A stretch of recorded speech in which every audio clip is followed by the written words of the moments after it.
अब तो जो खबरें हम लोग पढ़ते हैं, न केवल इंजन टकरा रहे हैं अध्यक्ष महोदय, अब तो डब्बे भी टकराने लगे हैं। सुना है क्योंकि दिल्ली में चुनाव है, आप इंजीनियर की डब्बा हैं। ये हमारे पुराने माननीय सदस्य हैं, आप हम एक हैं, बस जगह अलग बदल गई। जिस विभाग के मंत्री हैं वो हमारा ही काम है, आप लोग अच्छा नहीं कर रहे हैं। उस समय देश के प्रधानमंत्री मनमोहन सिंह जी को जब मैं पहली बार मुख्यमंत्री बनकर के उनसे मिलने गया था, मैं बहुत सारे उनके काम उत्तर प्रदेश के लेकर के गया था। आज वो हमारे बीच नहीं हैं, लेकिन कम से कम उन्हें इसी बात से याद कर रहे हैं, जो जो मैंने काम उस समय दिए थे, एक एक काम उस समय के प्रधानमंत्री जी ने मेरा पूरा कर करके, और उसका परिणाम ये हुआ है अध्यक्ष महोदय, और उसका परिणाम ये हुआ है कि आज उत्तर प्रदेश में जितनी भी मेट्रो चल रही है, चाहे वो लखनऊ की हो, कानपुर की हो, आगरा की हो, नोएडा की हो, ग्रेटर नोएडा को जोड़ रही हो, दिल्ली को जोड़ रही हो।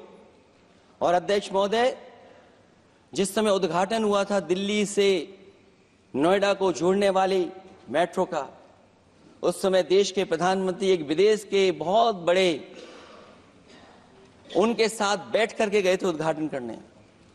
वो अगर किसी ने काम किया था पूरा, तो नोएडा अथॉरिटी और समाजवादी सरकार ने, उसमें आपकी देन कोई नहीं थी। ये बात मैं मेट्रो की इसलिए कर रहा हूं कि जो लोग दिल्ली में मेट्रो बना रहे हैं, वो बनारस में मेट्रो क्यों नहीं बना पा रहे हैं।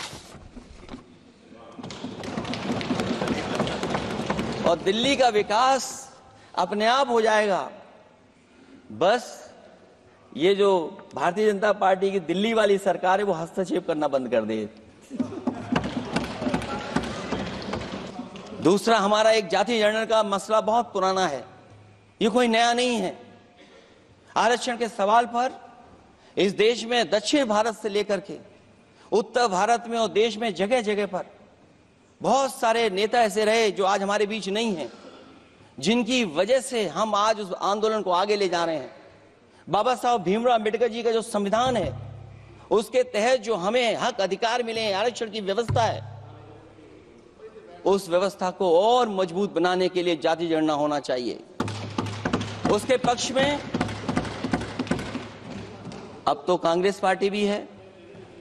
एक समय था जब कांग्रेस पार्टी उस पक्ष में नहीं थी।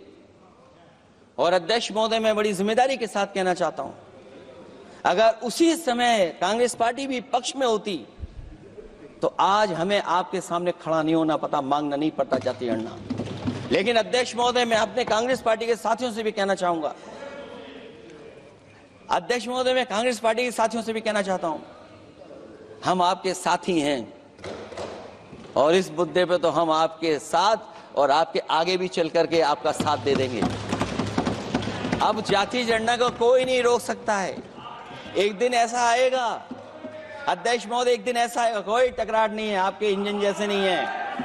आपका एक इंजन अध्यक्ष महोदय, ये अध्यक्ष महोदय, हम तो, मुझे कभी कभी ये लगता है कि प्रधानमंत्री जी जितना अपने लोगों को ध्यान दे करके समझाते हैं, इतना ये समझते ही नहीं है। वो अध्यक्ष महोदय, वो सबसे ज्यादा सोशल मीडिया के बारे में जानकारी रखते हैं। आप भी जानकारी रखा करो। अगर आप जानकारी रखोगे तो आपको सच्चाई पता लग जाएगी। एक इंजन ने नमस्कार नहीं किया था दूसरे इंजन को, अगर याद हो तो पता कर लें। और ये बात अगर छिपी हुई हो, ऑनरेबल मेंबर, अध्यक्ष महोदय, अभी तो समय